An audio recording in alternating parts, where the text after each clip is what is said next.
starts from Section 7 of the Commonwealth of Australia Act, goes till whenever. How long have you been in India now? 2 days, 3 days, right? Still asleep on the wheel, everyone? How many days have you been? 3 days. Okay, still jet lag? Okay.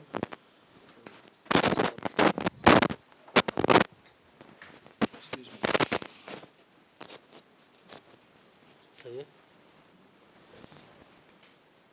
Thank you.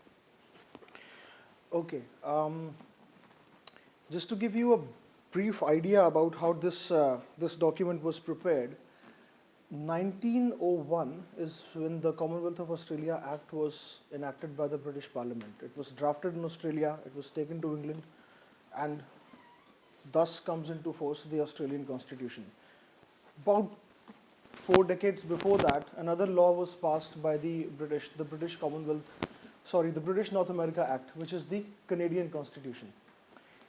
This constitution is based predominantly on an act that was passed by the British Parliament in succession of these 3 laws. The first was the British North America Act, which is the existing Canadian Constitution. The Canadians enacted the Bill of Rights, their Charter of Rights, in the 80s. Australians haven't done that yet. It was followed by a law called the Commonwealth of Australia Act of 1901, which was then followed by the Government of India Act of 1919, which was then followed by the Government of India Act of 1935, which was then taken and pretty much adopted as it was, with some modifications that we'll talk about, in 1949. And in 1949, 1950, the Indian Constitution was adopted. The most important change that was made, though, in the Indian Constitution was a Bill of Rights.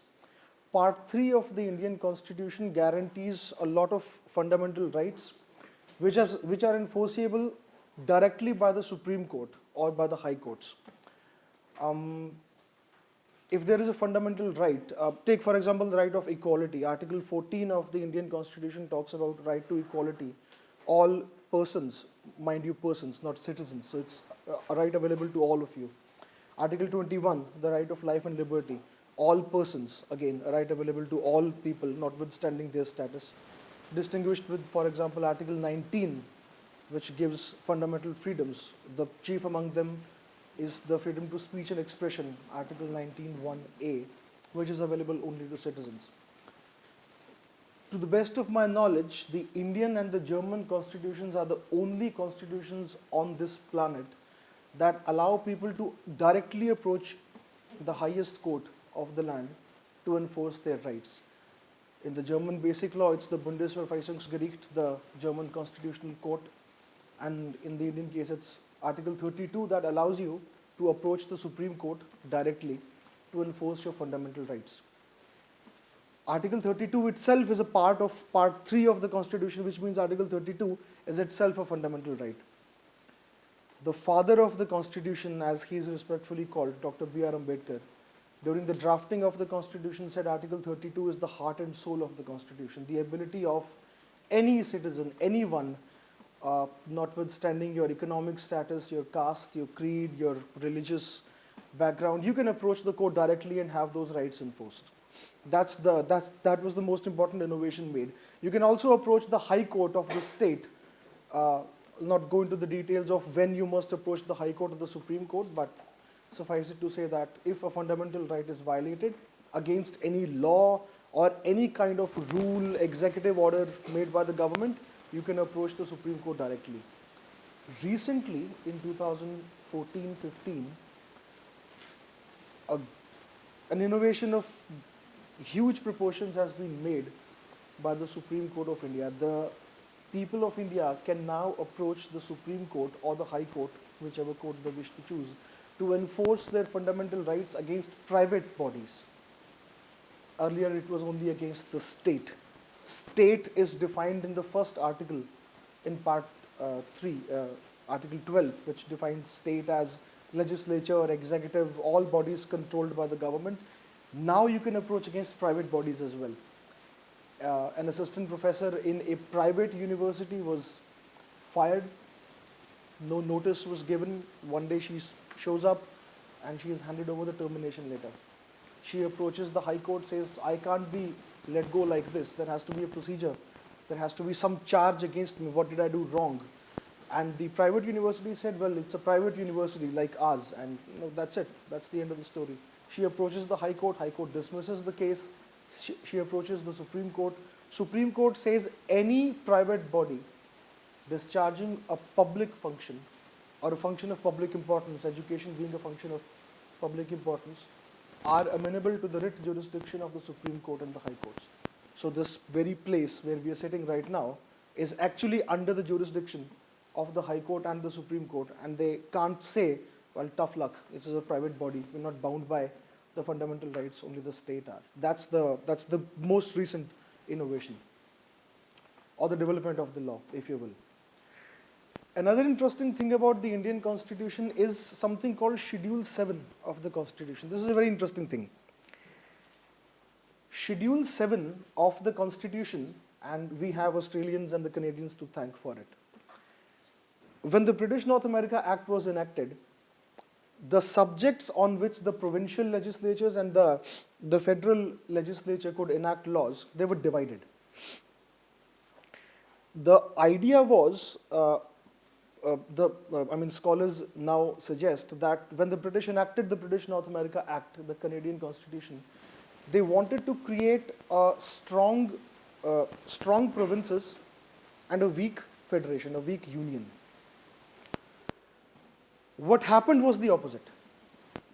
By interpretation of those provisions, by executive and legislative practice, the result was the opposite.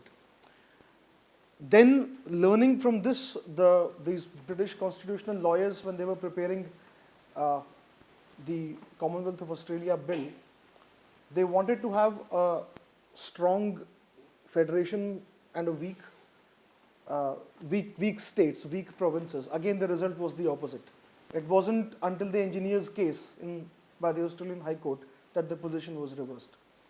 Learning from these two experiences, when the Government of India Act of 1919 was to be prepared, they came up again with an innovation which survives till date. This innovation is called something called the Concurrent List. I'll explain it to you. Schedule 7 of the Indian Constitution is divided in three parts: the Union List, List 1, the State List, List 2, and the Concurrent List. For example, armed forces of the Union of India, only the Parliament is competent to legislate on the armed forces, which is service regulations, creating a new battalion or deployment of the armed forces in India and abroad, for domestic as well as for purposes to defend as well as to use against in a public order or a natural calamity kind of a situation. Police is exclusively within List 2. That is, only the state legislature can enact a law that deals with the police. Take another example. Foreign relations and communications. This is in the province of Parliament exclusively. Whereas, for example, mines and minerals are within the exclusive province of the state legislature. And the lists go on and on. Income tax, for example, can only be imposed by the Parliament, with the sole exception of income tax on agricultural income that can only be imposed by the state legislature. As you might have guessed, there is no income tax on agricultural income in India. State of Kerala back in the day used to have a law. There is no law in any of the states in India that taxes agricultural income. There is a third list called Concurrent List. Concurrent List is where both the state legislature and the Parliament can enact laws simultaneously. Take, for example, criminal law. States can have their own laws declaring certain acts to be offenses against the law. Criminal procedure. The law of bail. If you're charged with a crime, you can approach the court and you can be out on a bail. There is a parliamentary legislation called the Code of Criminal Procedure that applies across the board, but many states have their own amendments where in certain cases bail can't or can be given. Evidence is another example. The law of evidence, we have a law called the Indian Evidence Act, which is applicable across the board, but states have specific amendments that apply specific provisions of evidences in trials in those states. This thing called the concurrent list comes with a constitutional provision that says that if there is already a parliamentary law, pre-existing parliamentary law on a given subject in the concurrent list, and the state wants to bring its own law, then the law can only be bought if the president agrees. So the bill, after being enacted in the state legislature, will go to the president for his consent. It will not go to the governor of the state, which would be the case when a law is made in list 2. Concurrent list was the enactment was the first innovation in Government of India Act of 1919, then taken up in the Government of India Act of 1935, then in the Constitution, which allowed a whole host of litigations never to arise. If you take time and go to the law library, there is a section where we have law reports. It's in the middle of the structure. There is a law report there. The title of the law report is AIR, All India Reports, the oldest law report in India. If you pick up any law report in between, say, 1920 to 1945, you will see a section in those law reports reporting Canadian and Australian cases. So all leading Australian and Canadian cases of their respective Supreme Court and your High Court and of the Privy Council are all reported. And 90% of those cases are dealing with conflicts like these, where the parliament makes a law, the state legislatures come and say, no, I think I should be allowed to make a law, or vice versa. Not one Indian case. Not a single Indian case, because this dispute never arose as a result of this innovation. The disputes were there with respect to whether a subject falls into list 1 or list 2, but the concurrent list took care of a lot of disputes that could arise. That's a very important innovation. That was the direct result of British constitutional legislative drafting experience that Indians had a lot of benefit. We have still retained that innovation. Another important part of the Indian Constitution, which is becoming redundant now, is something called the Trade and Commerce Clause, which was taken directly from the Australian Constitution. So Australians look at the Commerce Clause in US Constitution when they are drafting their own. Indians look at the Australian Trade and Commerce Clause, and the entire doctrine of law in India was built on Australian High Court decisions with subsequent modifications as and when the cases arose. For about 70 years this happened, until recently when the Parliament enacted an amendment in the Constitution and GST was imposed, goods and services tax. In light of goods and services tax, a lot of those, that doctrine of law is now redundant. I mean, it's not overruled, but it can't be used now. Only time will tell how useful that is. So these are some of the important roots, if you will. Another thing that you might want to notice is Article 25 of the Indian Constitution. It's a very, very important provision. It begins by saying all persons have the freedom of conscience and the freedom to practice, profess, and propagate any religion they wish. It's the only free exercise clause that I know in the Anglo-Saxon common law, English-speaking world, which begins by saying everybody has freedom of conscience. The American free exercise clause doesn't say that. It simply says people can freely exercise whichever religion they want.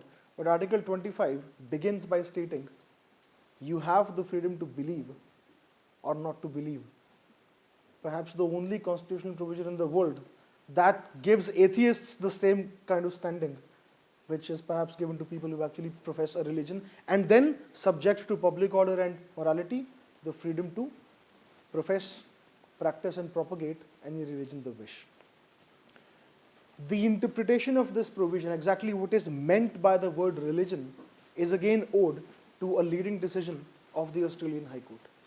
In the very first case, which still holds the land, holds the field in India, is a case by the name of Sirur Mutt. It's a mutt is basically a Hindu religious establishment which includes a temple. It has lands attached to the temple. There is a priest who controls all that property.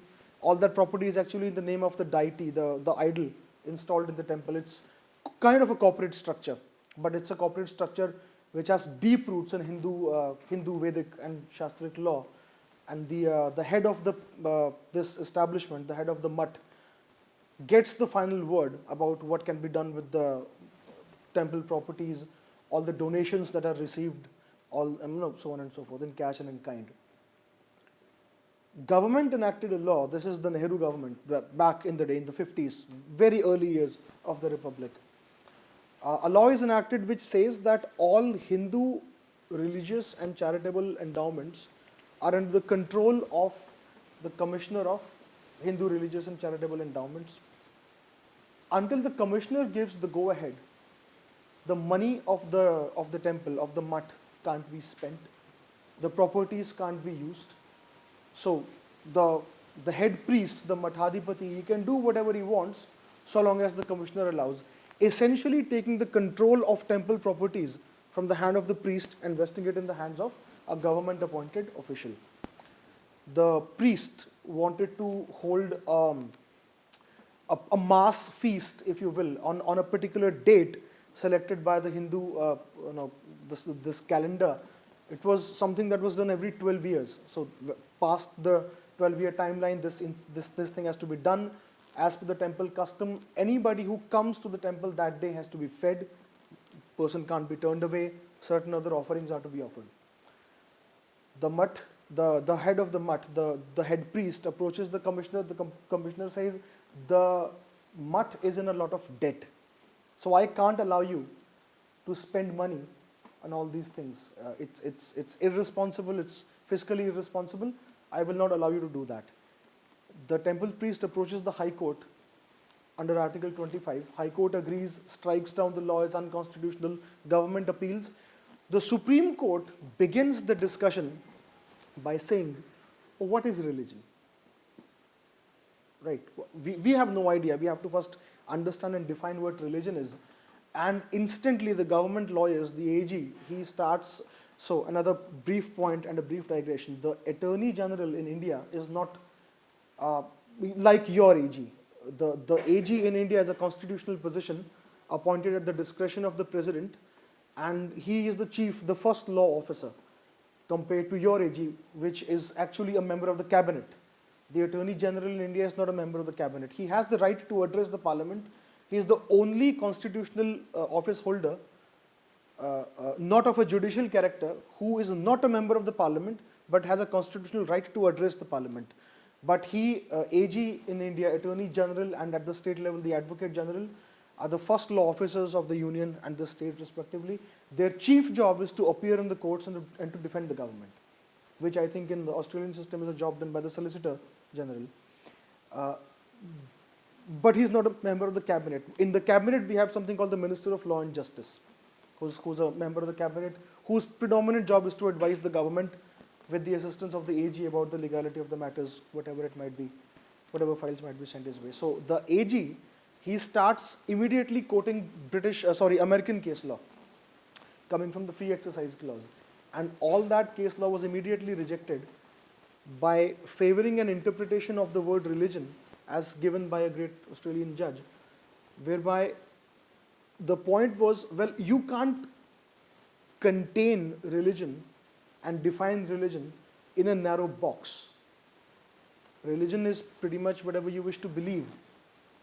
The downside of that definition is communism is also religion, because communism is an idea that you might wish to believe, or Nazism, right, or fascism. But if you, those ideas can be controlled.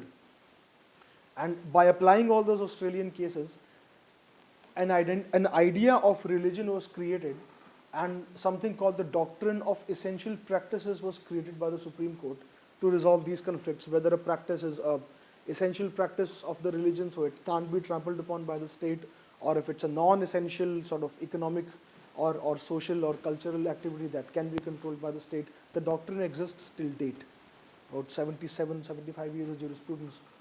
The recent dispute in the Supreme Court, which is going on right now, is about a practice in a religion called Jainism. Have you ever heard about this? Right? So in Jainism, there is a practice called Santhara. Santhara is the practice where an old person, really old, frail person, upon being approved by the clergy of the religion, will stop eating food and stop taking drink, and eventually the person will die. It's a religious ceremony.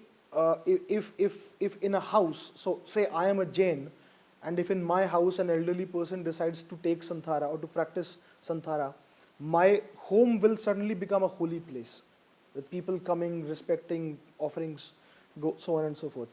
The difficulty with Santhara is it's actually an attempt to commit suicide. If you look at it from a completely criminal perspective, it's an act whereby you're essentially committing suicide. The dispute, therefore, is this a religious practice of an essential nature that the government can't control? In that event, the IPC, the Indian Penal Code provision that criminalizes attempt to commit suicide is unconstitutional, at least to that extent. But if it is not, then the practice of Santhara can essentially be prohibited by religion. As a reference point, you might keep in mind the unhappy and shameful practice of sati in Hindu religion, whereby a widow would be burned on the funeral pyre of the husband. A practice that, by the way, was mentioned in the late 1800s, in a famous US case, Reynolds versus the US, by the Chief Justice of the USA. He did not use the phrase sati, but he made a direct reference to the practices that are practices in some parts of the world where widows are burned on the funeral pyres of the husband. Only Hindu practice of sati answers that description. Maybe he was being polite, but that's the effect. People knew about this practice. Practice of sati was prohibited by law during the British times. And so you have that precedent to control and essentially prohibit the practice of Santhara. The case is still going on in the Supreme Court. We don't know what will happen. One school of thought says that the practice of Sanlekhana Santhara has never been abused. Old people have not been coerced into observing Santhara. You can imagine a situation where a person stands to receive a huge fortune. If his father dies, all the properties will then be, by the laws of succession, vested into his family. So there could be a motivation to abuse, to convince your old mother or your old father to observe Santhara and eventually die so that you can inherit all the property. Or you can even coerce them or brainwash them into writing a particular kind of a will that you might want. So there is potential for abuse there. But it has been contested by the people who practice Jain religion in India that the practice has never been abused. It has never been used in a manner in which it could be said the person observing Santhara has been coerced. Furthermore, they cite scripture establishing that this is an essential practice of the religion of Jainism, and therefore it should be given the protection afforded to other religions under Article 25. The argument on the other side is that doctrine of essential practices will protect only those practices, the non-observance of which would put the identity of the religion itself in jeopardy. The practice has to be that important that it will jeopardize the religious identity of that religion. For example, if you prohibit a person who's a practicing Muslim to pray 5 times a day, then the identity of the religion itself comes under jeopardy, because it's the very essence of the religion of Islam. You may or may not, but if you are a practicing Muslim, then you have to offer prayers 5 times a day.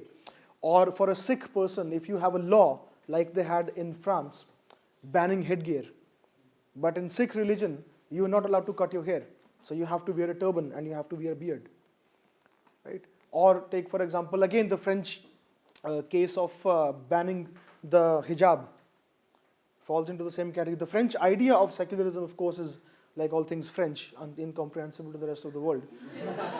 But But the Indian idea of secularism is very, very different from this idea. So you have these test cases, and the cases currently going on in the Supreme Court. Will see what the court says. Again, something that can be traced back from the very first case itself, to which Australian jurisprudence had a respectable influence, and then of course we have built on that and have gone about.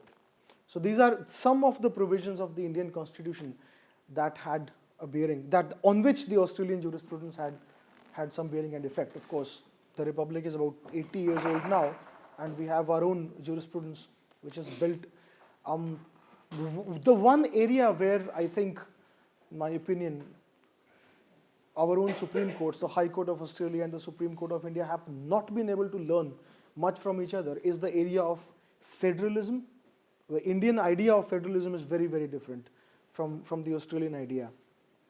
And the field of fundamental rights, the civil and political rights or human rights in general, because there is no written Bill of Rights in Australia. To the best of my knowledge, I think only an implied right of political speech has been granted in Australia, coming out of sections 7 and 24, which say all members of the parliaments have to be directly elected, thus implying the idea to influence the people to vote. But that's about it. There is a case to be made for an Australian Bill of Rights, but that's a political question, which I can't or I won't go into. I'll stop here and take any questions that you might have before I move on. Or any observations or comments. Yes, please. In your opinion, do you think the Indian legal system is very responsive to socially changing issues? Because a criticism of the Australian legal system is that we can take a long time to reflect that through, like whilst we can have judicial, I guess, appointments and judicial directives that reflect socially changing times, it takes a long time to come to the legislature. Please say again. I was able to follow. Is the Indian system responsive to social economic issues? Like socially changing issues. Socially changing things issues. that can be sometimes contentious in society, do they respond to it quickly in the legal system? By the legal system, do you mean the judicial system or the system as a whole? Judicial primarily, but as a whole, like consequentially following on. In my opinion, the judicial system responds. The response might not always be in the favor of that change, but the response is there. Just to give you one example, this issue of Rohingya refugees in India has been on the forefront of news. I think some international coverage has been given to the issue. Can somebody please, thank you. There is a right in international refugee law that once you are in another nation, you can't be repatriated just like that. No, you can't be thrown away. There is a right for you to be first considered for political asylum, so on and so forth. There is a treaty somewhere that says that. India has not signed that treaty. The Rohingya refugees have filed a petition in the Supreme Court, because you can approach the Supreme Court directly under Article 32, saying that Article 21 of the Constitution, Article 21 says, no person shall be deprived of his life or personal liberty except by procedure established by law. The phrase procedure established by law has been interpreted to mean due process of law. I was about to get to it, but they said due process of law, of course, will include our right to be first considered for political asylum and so on and so forth. And the petition is pending in the court right now. The government's response to this petition is, well, first of all, yes, procedure established by law means due process, but you can't interpret the Indian Constitution by applying a foreign treaty to which India is not even a signatory.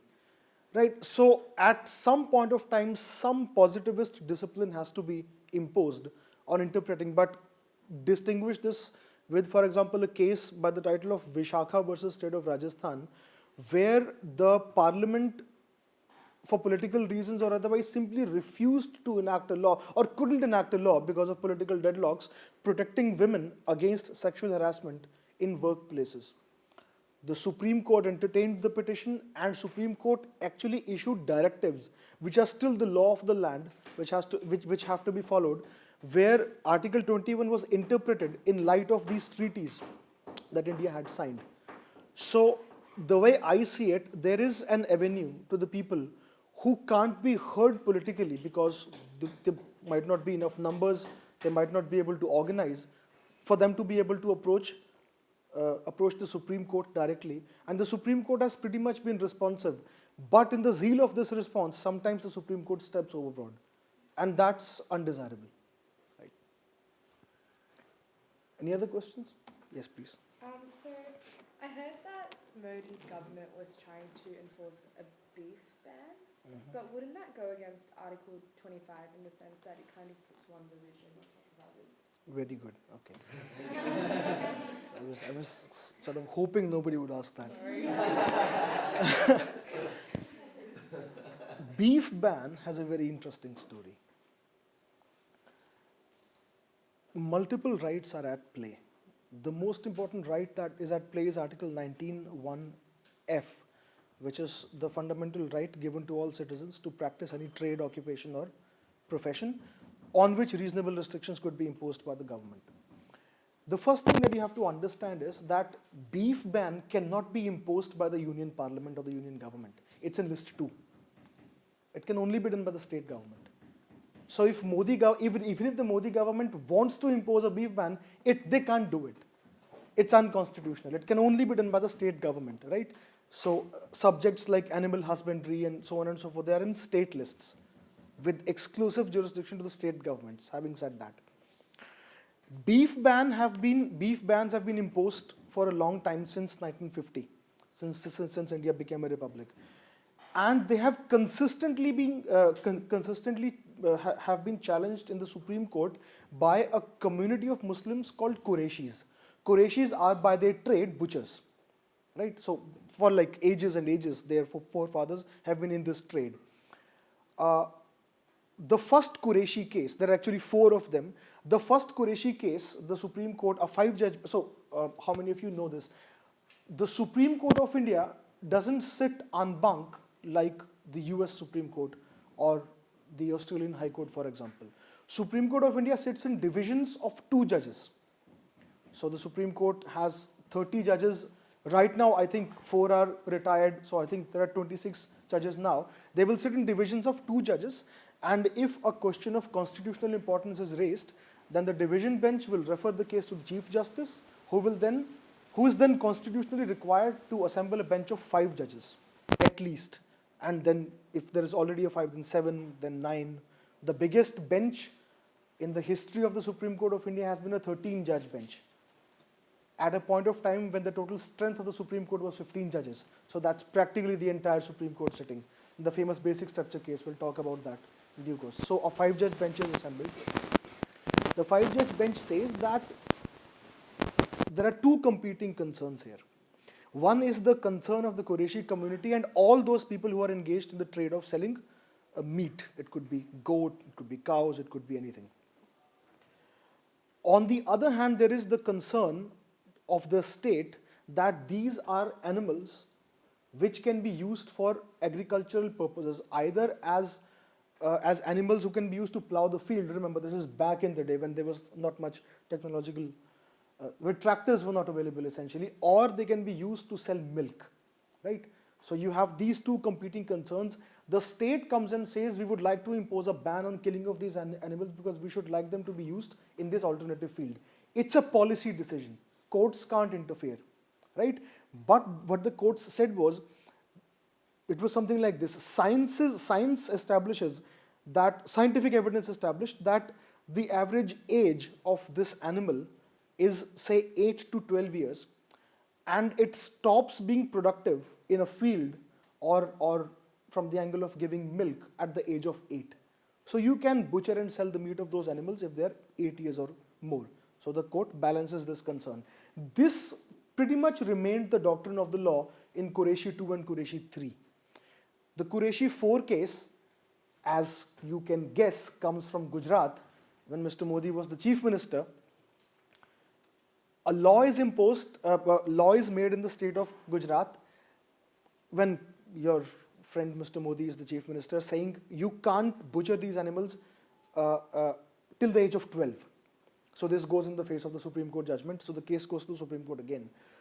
At this point of time, if you read the judgment, I can give you the citation and you can download it and read it. It's an amazing read. Agricultural scientists are now filing reports and affidavits in the court for the government, proving that because of technological advancements, the age of this animal to be productive on a farm field, which is quite irrelevant now because tractors are used, industrial farming is done, at least from the perspective of giving milk, right, has advanced from 8 to 12 years, or at least to 11 and a half years. Gujarat also happens to be a state from where the famous brand Amul comes, which milk is imported across, Amul means milk in India. That's the power of that brand. So, and it's in a district called Anand in Gujarat. So for that state government, it makes abundant sense from a policy perspective to make sure that these animals are utilized in the farm field. So now the Supreme Court comes and changes its earlier position, consistent with that theory, to 11 and a half. That's the legal position. Politically, it's a far more volatile subject because of the religious, cow is a religious symbol for Hindus. And of course, if somebody goes and kills a cow, then it becomes a matter of politics. And politics in today's age is, if Donald Trump can become president, then if some idiot on the streets of India says you can't kill a cow, you have to excuse this guy. But when those kind of arguments are used, legal arguments in sense sort of never prevails. Also, I believe the whole cow issue is probably the result of lack of employment. This is just my theory. People don't have jobs, insufficient numbers. People have university degrees, but they're not able to find jobs.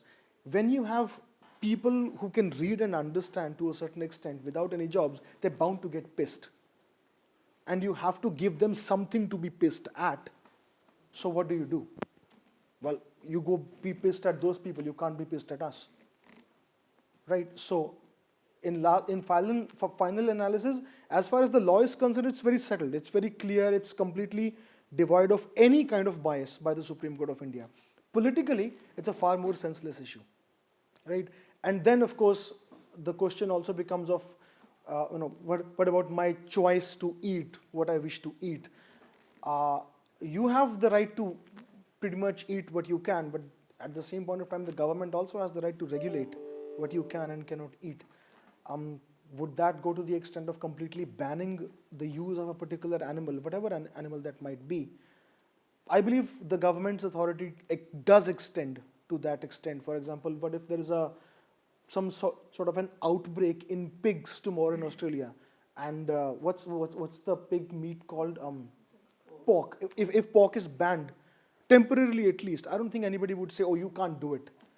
Luckily, there would be no religious connotations attached to it. That's my opinion on this subject. I've got a question. You mentioned about the freedom of conscience and the freedom of religion side of the Constitution. But I was wondering what the Parliament's response was to religious conversions of the Dalit community. I know there's a lot of state laws that restrict their conversions. Yeah. I wonder if this goes against the freedom of religion and conscience. Article 25 says the freedom is to profess, practice, and propagate. I think the freedom to propagate your religion can fairly include in itself your right to convince other people to come and join your religion. And I don't think there is anybody in India who would refute it. Anybody who has understood this law, that would refute it. But Article 25 begins by saying subject to public order and morality.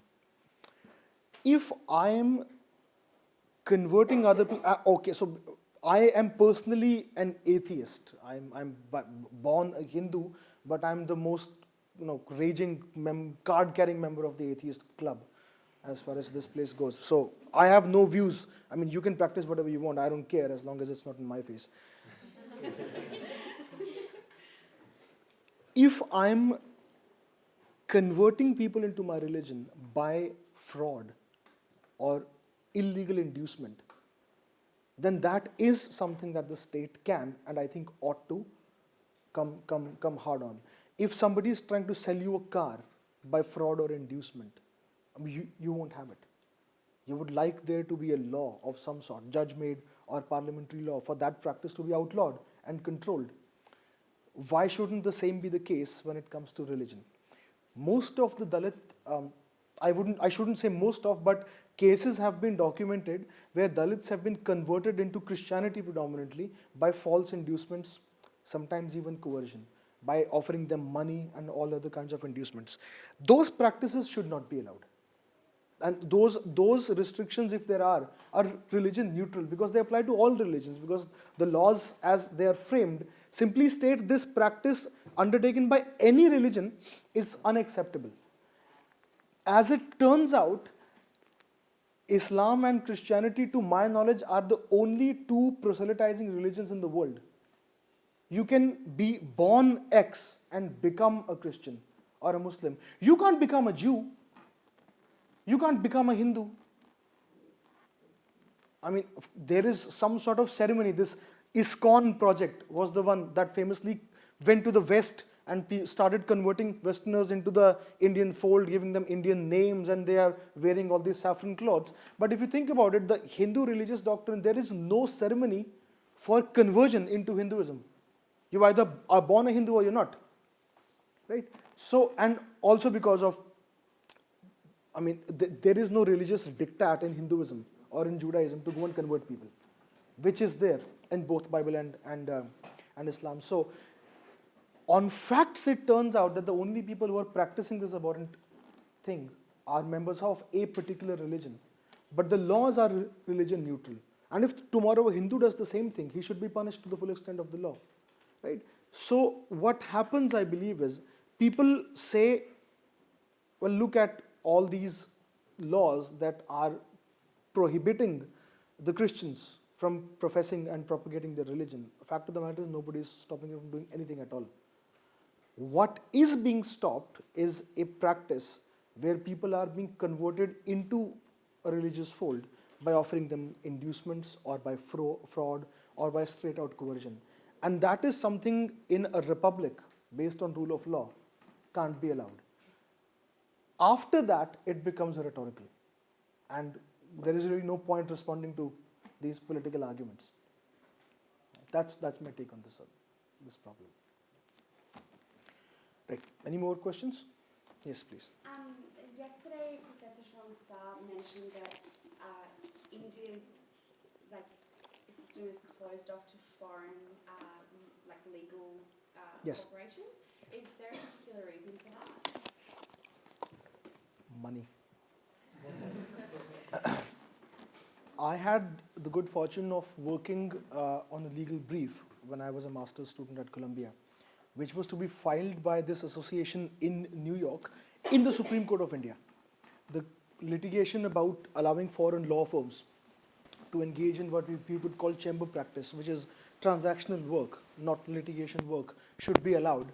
And I think there was a petition filed in the Madras High Court. I don't know what became of that. It was an appeal from that. And the professor I was working with, he said, I have this legal brief in the Supreme Court of India. It's an intervention brief. An amicus brief in India is called an intervention brief. And have a look at this. So I looked at it and drafted it. And from there I got, I met a few people.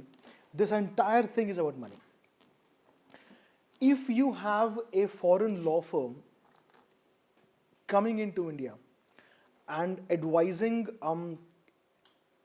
Indian clients or foreign clients on Indian law, a JD from a top law school in US or a JD from an Australian law school can't advise people on Indian law. You'll need Indian lawyers. You won't be able to. First and foremost, the procedure to convert. So any foreign lawyer can become a member of the Indian bar after passing a very difficult test. That test, I have a friend of mine who's on faculty here. He's a barrister of the Inner Temple. So, really smart. But even he was struggling when he had to prepare for the test, because that test is testing you from the perspective of your ability to become a good litigator. There is literally no exam on mergers and acquisitions or private equity or any of those fancy looking practice areas, right? All they're trying to do is how good you are in criminal procedure, evidence, civil procedure, property law, family law, this, that, constitutional law. So you have these foreign law firms coming into India and they set up shop, but they'll have to hire Indian lawyers. They'll have to poach partners from Indian firms. And given the discipline that these firms observe, they have years and years of training. I mean, everything is very cut and dried. Everybody is expected to do and act at a certain level of efficiency, which might not be the case in tier 2 firms in India. Tier 1 firms are just as good. So who loses the business? If I have a firm in India and there is an Australian company, I have a best friend agreement with an Australian firm, I get all that business. But if this guy comes to India, I lose that business and then some. So of course I'm going to protect my turf, which is nothing different from what Americans did when they had to protect their turf. This is all about money, right? Eventually all you need is one domino to fall. One firm somewhere gets an idea, one partner says, I'm being paid X, I joined this firm, I'm being paid 3X. That's it. But still, I believe foreign law firms should not be allowed to practice law in courts. Having said that, if those firms are populated by nothing but Indian lawyers, and Indian lawyers, then of course they have a right to represent any client in the court, but a foreign lawyer coming to India, advising clients on Indian law, would Australians accept it? Would the Americans accept it? Would the British or the Canadians accept it? Would the Europeans accept it? Then why should India be the one to accept it? The legal system is pretty much identical. Yeah. Right. Should we move on? Okay, so I wanted to talk about, as originally designed, the right to vote, but I'll not talk about that because that requires, I wasn't aware that much of the audience here is not in law school. So let me talk about something else instead. I'll give you a brief history of Article 21 and Article 19(1)(a). I want to talk about these two for a specific reason. Article 19(1)(a) is about the right of freedom of speech and expression, a right that has been litigated quite a bit in Australia, but there is no positive provision of the Australian Constitution or any law that actually grants that right, with the exception of the Australian High Court decisions that grant a controlled right to political speech. Article 21 is, of course, no person shall be deprived of his life or personal liberty except according to a procedure established by law. It's, you can repeal pretty much everything in Part 3. Article 21 will still be enough to include within itself any kind of right that you could think of. The history of Article 21 is very interesting. During the drafting, until the very last point of time, the phrase in Article 21 was not procedure established by law, it was due process of law. Article 21 originally prepared said, no person shall be deprived of his life or personal liberty except by a due process of law.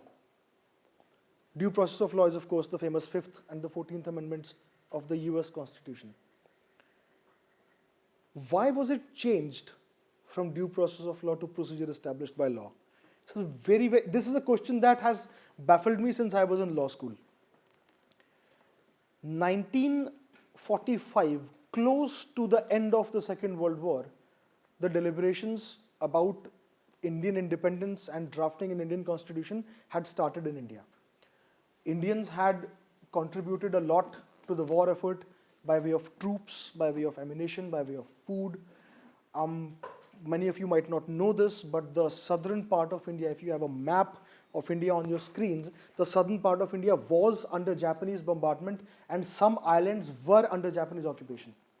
And people of those islands were shown the same traditional Japanese hospitality which was in fashion at that point of time. The entire war on Pacific was mounted by Australia as its head. Right? The entire Pacific War starts from Australia and then slowly moves on. So you have Indians contributing to the war effort, those chapters in history, those pages are stuck. Nobody ever talks about that.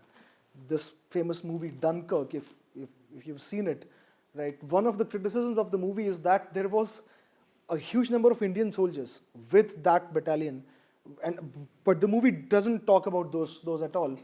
With, I think, the exception of this movie, what's the famous female superpower? The Wonder Woman. In that movie, there is a small shot of a Sikh soldier in England, as she. And anyway, so you have Indian politicians who are constantly saying that, we have made the war effort, and the idea was that we will contribute to the war, we'll help you defeat Hitler, and then we will be given our independence.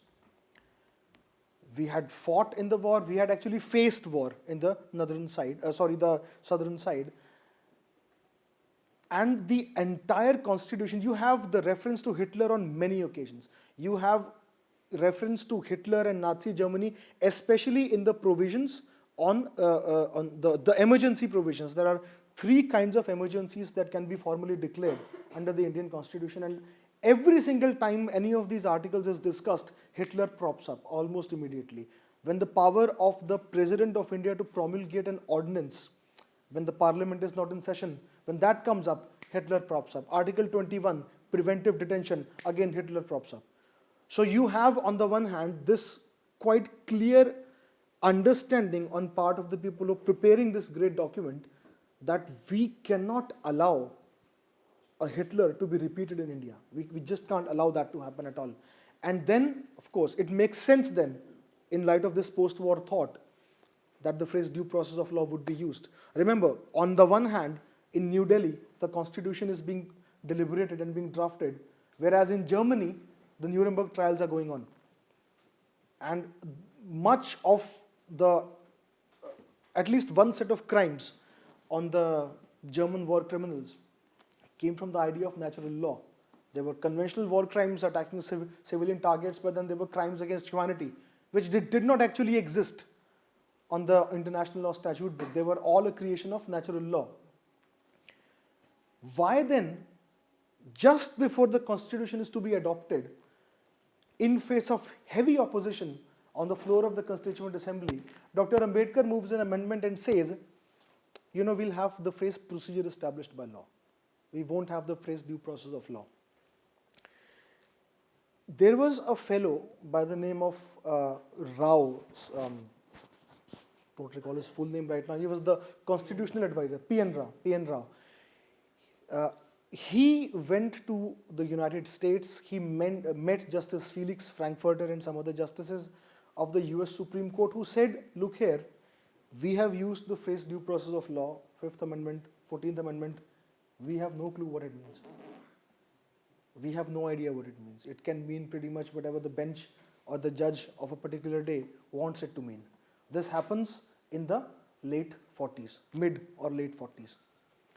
And B.N. Rao, after all his studies in the US, comes back to India, writes a very long note, the note on fundamental rights, and in that note suggests, look, there is a long line of US Supreme Court cases. These guys have no clue what they're doing. They don't know what due process of law means. One day it means one thing, the other day it means something else completely. So we should not use this phrase at all. It will allow judges to impose their own sense of what's right and what's wrong. So we should have the phrase procedure established by law. By the way, the Japanese have also used the phrase procedure established by law, and their constitution is being drafted by American constitutional lawyers. The amendment is introduced on the floor of the House. There's a huge debate, people showing displeasure, if that's the right phrase. But then anyway, it carries the weight, it passes, and the phrase procedure established by law is enacted, constitution is adopted. The first case before the Supreme Court is filed almost immediately. Constitution comes into force on 26th January. Almost immediately, the Supreme Court of India is presented with its first petition questioning the validity of a law called the Preventive Detention Act.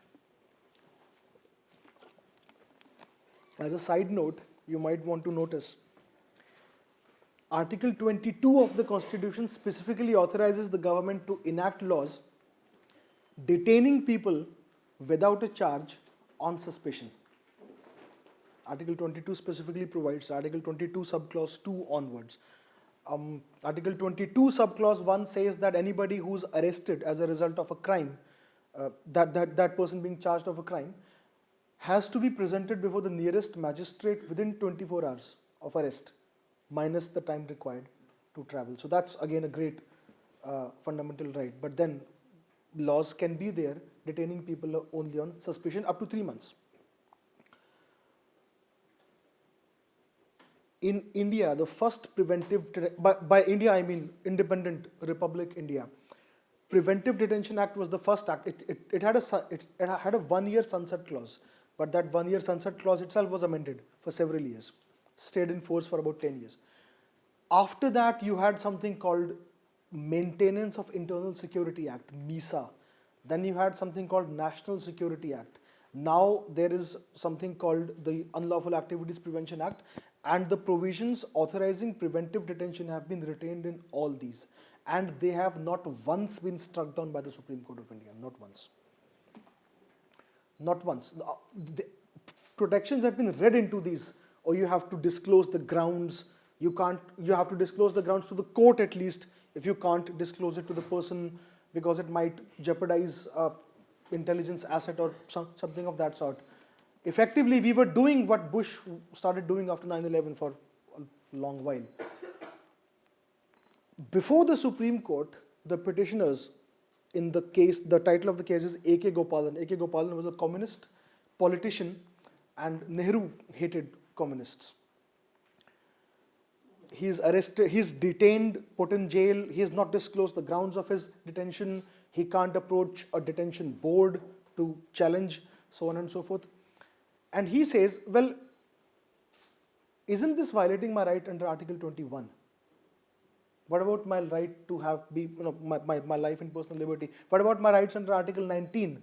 I have the fundamental right to movement. I can freely move about the territory of India. I can reside in any part in the territory of India. What about those rights? What about my right to equality? If I am suspected of a crime, then the only thing that can be done to me is that if I commit a crime, I could be arrested. So why do we have two categories, one arrest and one detention, which violates Article 14? No person shall be deprived right to equality and equal protection of the laws. The Supreme Court comes up with something very interesting. The Supreme Court says Article 21 talks about procedure established by law. So, for the government to deprive you of your life and personal liberty, they need to do 3 things. There has to be a law. In the law, there has to be a procedure. The procedure has to be followed. That's all. It's a very, very positivistic reading of one of the most important articles in the 1950s, when the dust of the war hasn't actually settled in Europe. And at this point of time, the Supreme Court of India comes and says there has to be a law. The law must have a procedure. The procedure has to be followed. And if these 3 requirements are satisfied, then that's the end of the story. As far as we are concerned, Mr. Gopalan has been detained under a law, the Preventive Detention Act. It has a detailed procedure. It has been followed.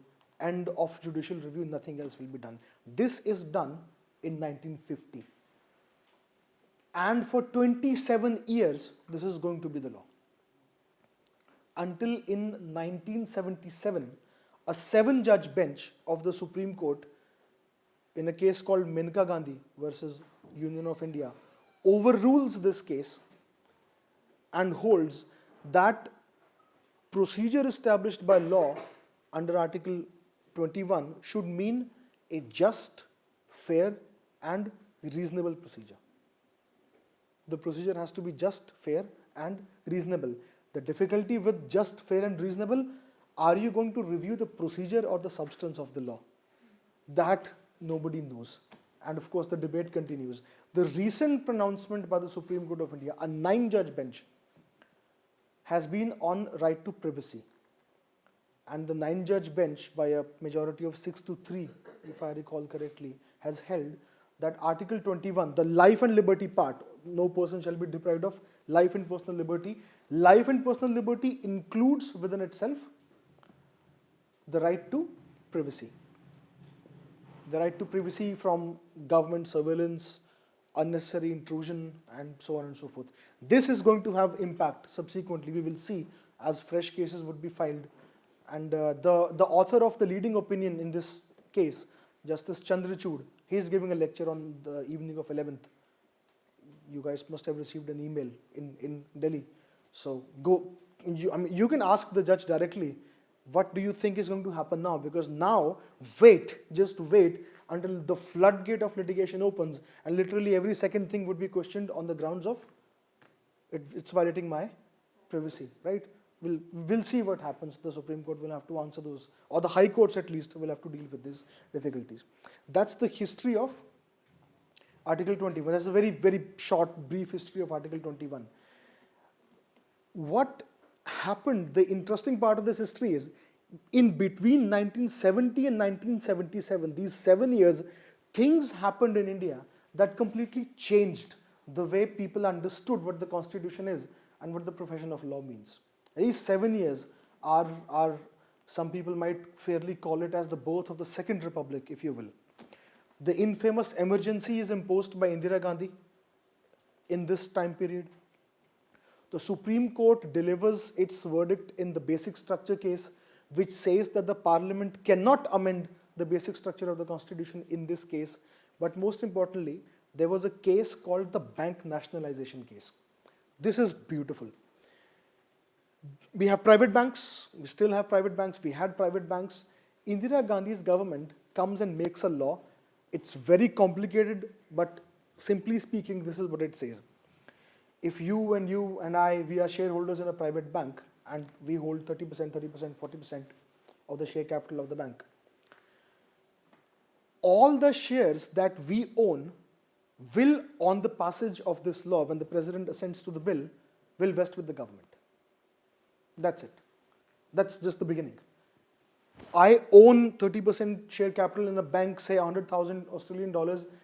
Within the President signs, and suddenly those shares are not my property anymore. They are the property to be vested in a government corporation.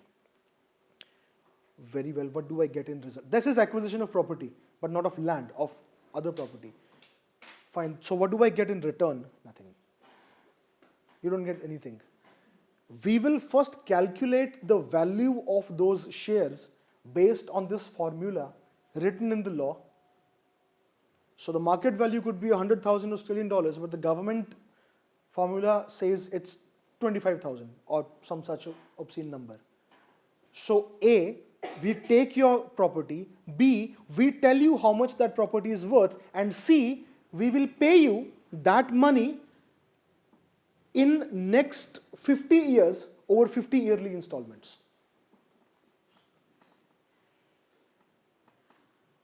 Then let that sink in. I take your money, I tell you, I take your property, I tell you how much that property is worth, which you can't appeal or question in a court of law, and I'll give you what it's worth, but over a period of next 20 years in 20 yearly installments. Why don't you just shoot me then?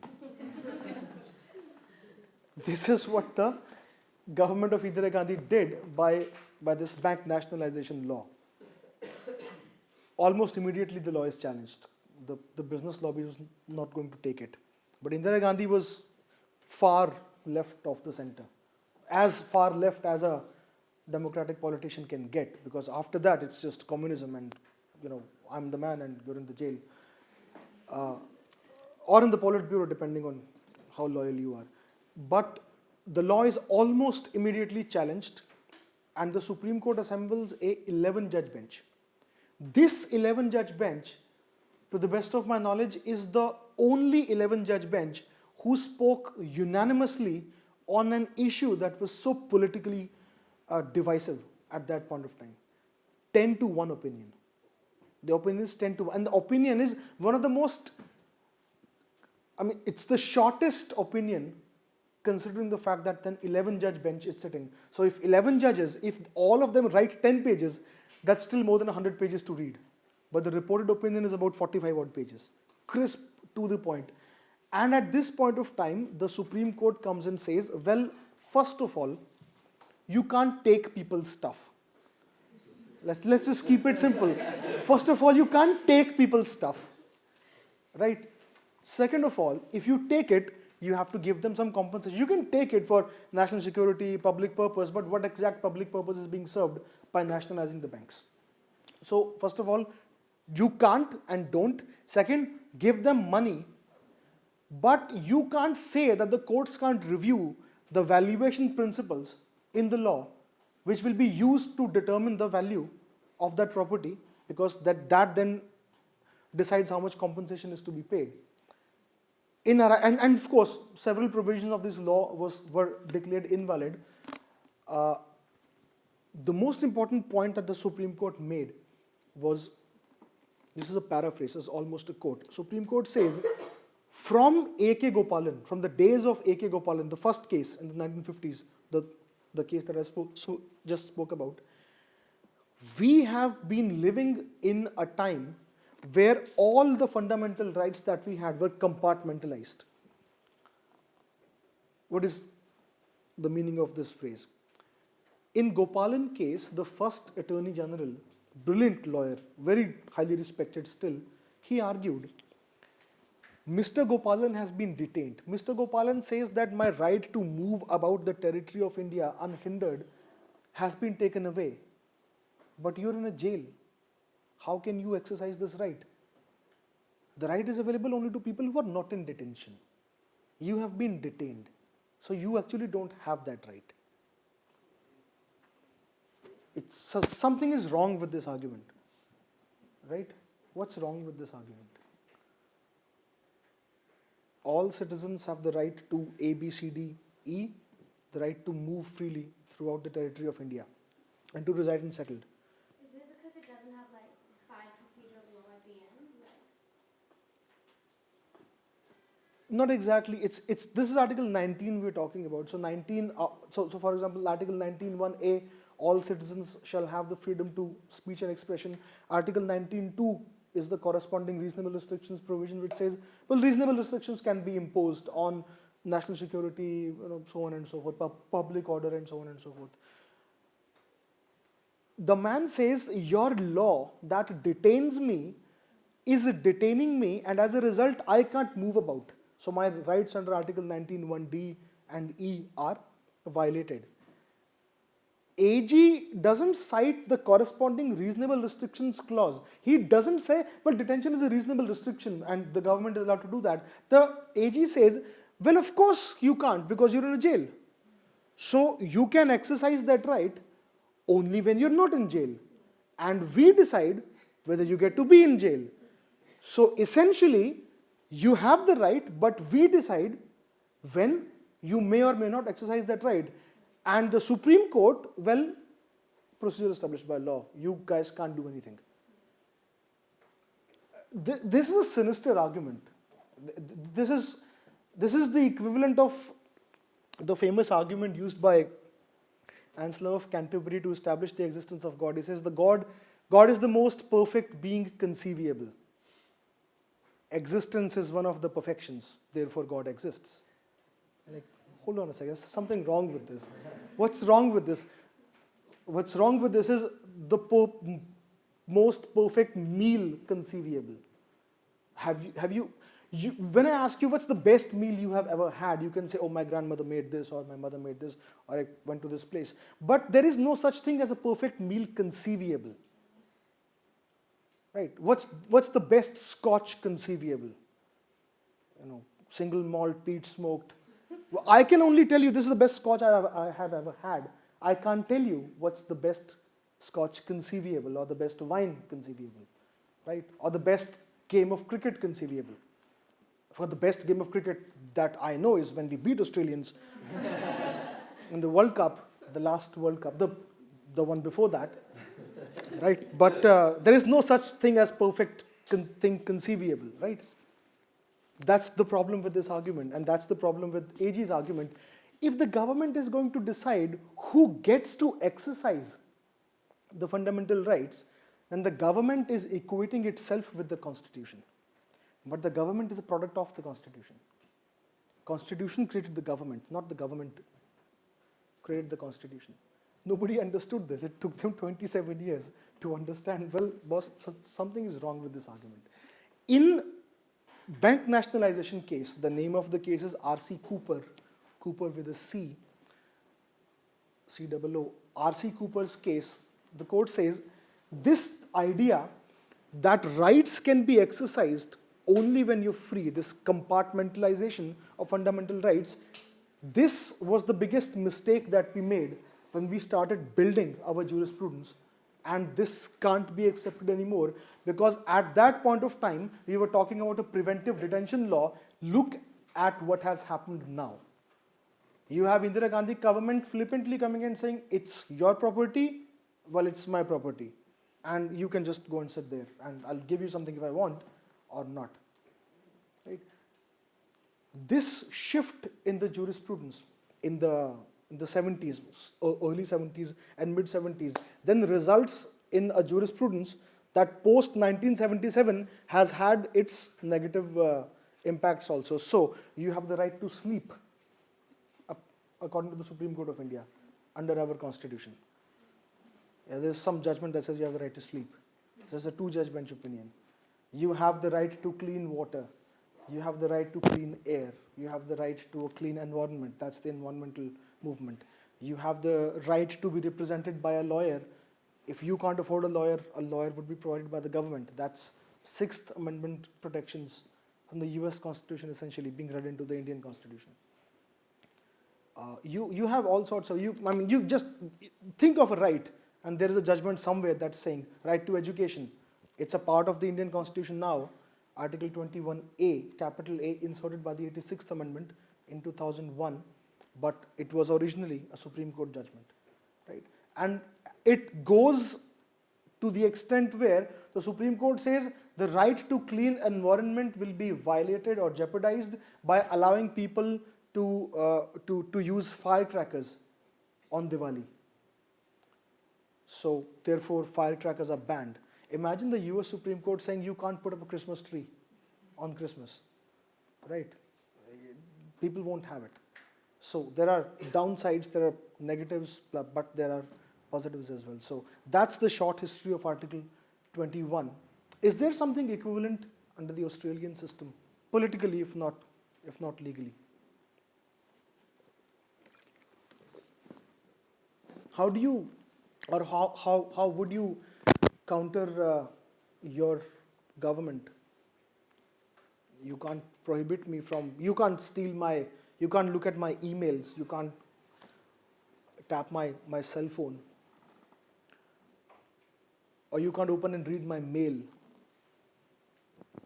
or you can't prohibit me from driving from point A to point B without unnecessarily stopping me in the middle. Do you have something like that under your law?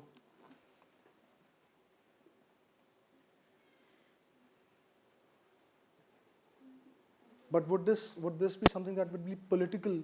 I mean, is there a political check on the government when the government starts doing it? We have like checks and balances in terms of there's like the division and separation of powers. So like our legislature is held accountable through our executive, and like judicial, we have a Governor General who can intervene on the Queen's behalf. That's something that happened once. That's not politically possible now after the Australia Act. Yeah. So if the government of Australia enacts a law essentially saying we will racially or ethnically profile you people, how will the government be stopped in a court of law? Well, usually, I think in that case, the Supreme Court can come in since they're separate from the government, and they can rule it as unconstitutional. But they will need some rule to apply. They can't just make it We've got up. the Racial Discrimination Act in that case, with a number of acts. That's about Aboriginals, right? If I recall correctly, I could be wrong here, but It's for everyone. Racial discrimination acts for everyone. right. If the government says we're going to ethnically profile people because there is a terrorist threat, what then? I think individuals can go to the High Court. They can challenge laws and say that unconstitutional. On what grounds? They have to say we have to figure out constitutionally what does it violate. sure there's a provision for that. I'm sure we can. I'm sure my lawyer friends here, for a reasonable fee, can find you a provision somewhere. But is it Article 21 has become something that is taught to kids, like in grades, in class 8th and 9th. So people are learning about it, and then when somebody comes and says, you can always say, well, what about Article 21? And that's when everybody's sort of like, okay, I'm not going to violate Article 21 because that's just not done, right? So I think our time is almost up. I don't know what time. It's almost up. So, yeah. So a brief recap. So we have this very long constitution, talks about fundamental rights, talks about the state government, the union government, the judiciary, the Supreme Court. You have emergency provisions, 3 different kinds of emergencies. I wish we had time to speak about that. An emergency can be proclaimed in the case of war, external aggression, armed rebellion, breakdown of constitutional machinery, and economic emergency when there is financial system is about to break down. And you have a whole host of other things. Article 32, the Supreme Court, you can approach the Supreme Court directly. One of the only constitutions in the world with the German one. But the protections of Article 32 are actually much wider than the one given in German basic law. You can approach the Supreme Court directly. Judges can't be appointed by the executive branch in India. Judges can't be appointed by the parliament. Judges can only be appointed by something called the collegium, which includes judges. So Supreme Court judges are appointed by Supreme Court judges. That's something that is pretty much incomprehensible to the Western world. But I have written a very long article recently about it, tracing the history from very, very early days, pre-independence, where even in pre-independence, even before the Government of India Act of 1919, it was understood that in Indian conditions, you have to keep the politicians out of the judicial appointments procedure completely. So you can allow them to express their opinions, but they can't be given any skin in the game, because the moment you do that, they will start influencing the process to have their own man or have their own woman on the bench, and that's something that just can't be done. Politics is so volatile in India. You can't have politics entering the judicial field at all. And so that's another unique feature which many Australian scholars have written about, saying, well, this just doesn't make sense. Of course it doesn't make sense. How many religions do you have that are practiced in Australia? 3, 4. In India, in the district of Sonipat, you might find 21 religions being practiced. So you can't have it the way it's done in the West all the times. You have the famous Trade and Commerce Clause, Articles 301, 2, 3, and 4, directly influenced from the Australian Trade and Commerce Clause, Section 91 of the Australia Act, right? And lastly, the idea of federalism, the idea of federal structure. To what extent should the union government and the union parliament cooperate with the state government and the state legislatures? That is a subject of constant contention in India. At one point of time, the idea was we'll have a strong unitary nation. Then powers started to be devolved.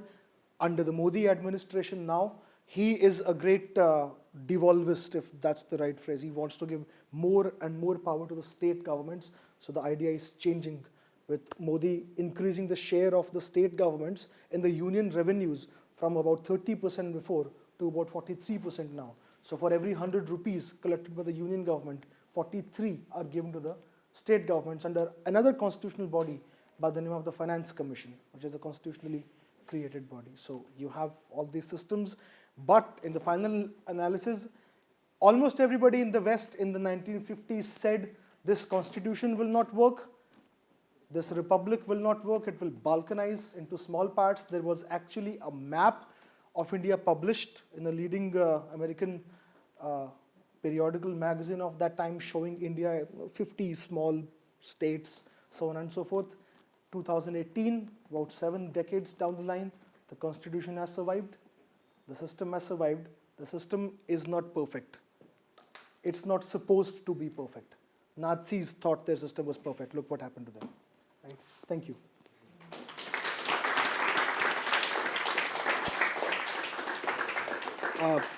We have 3 minutes left. If there are any questions, I'll take them, please. A very kind of niche question, but under the right to vote, I just wanted to know, where do NRI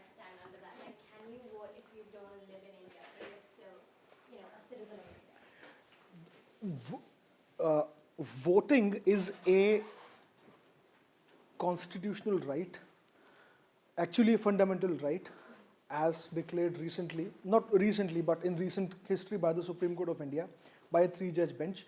And it says the right to vote is a part of freedom of speech and expression. It's a part of political expression, so it's covered by Article 19(1)(a). So that's about right to vote. It's also a statutory right granted by a law called Representation of People's Act.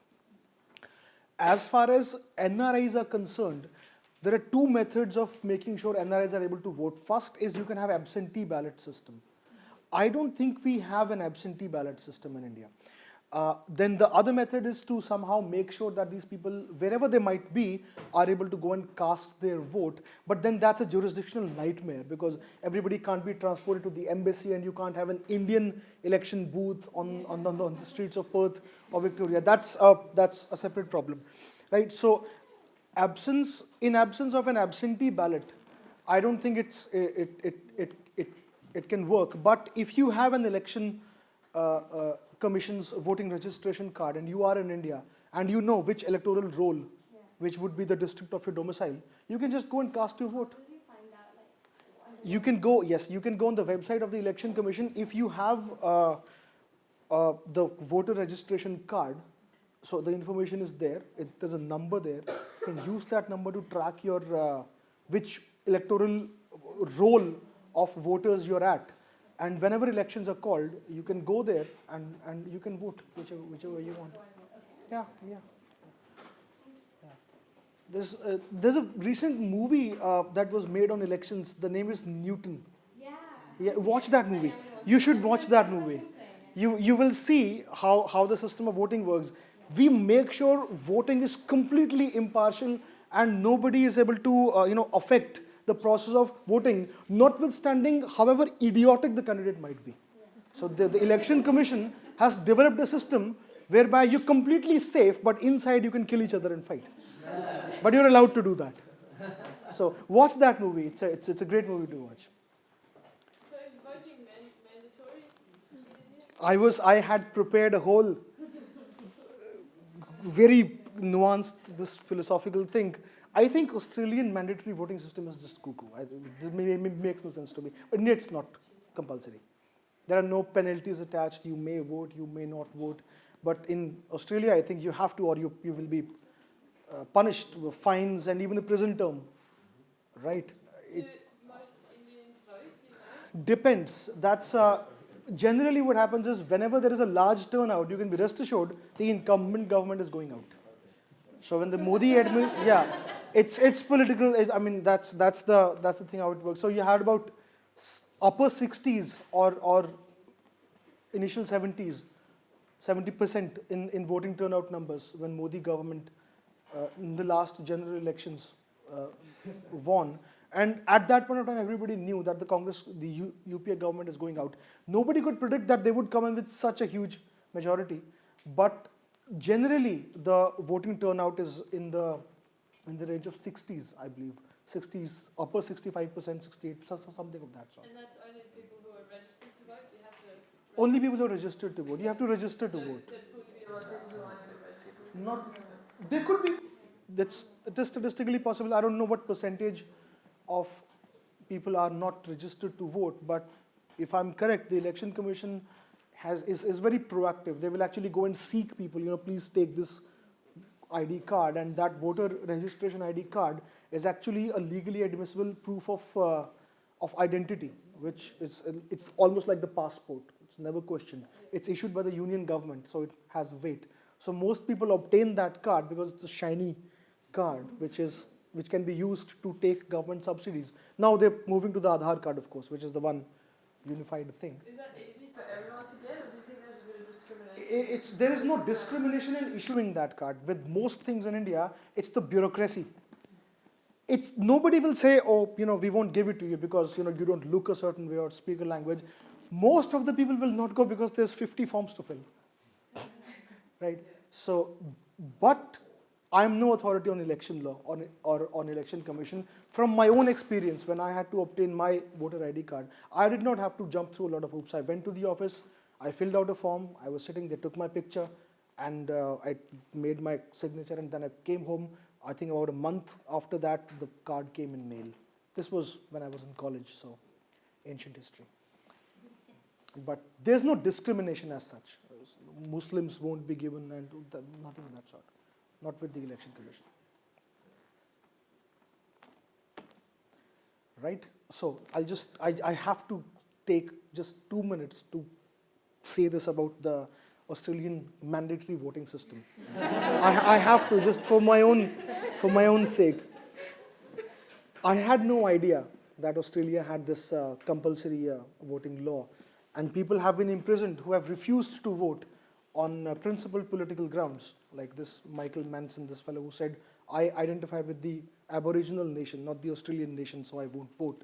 And this other candidate who said, voter who said, well, I don't think any of these politicians deserve my vote, so I won't vote. And then they said, well, why don't you just cast an invalid vote? So no, I won't vote as a matter of political speech. In India, when you go to vote, there is something called a NOTA button on the voting machine. None of the above. Yes, which was the result of a Supreme Court judgment where it was declared that the right to vote is a form of political expression, and not allowing people to cast NOTA is a violation of their right to express themselves politically. So now there is a none of the above button on the election machine. I think a none of the above button is all the more important in a country where everybody has to vote. Because if you're forcing people to choose democracy, that's not democracy, right? So I'll stop with that, and thank you very much.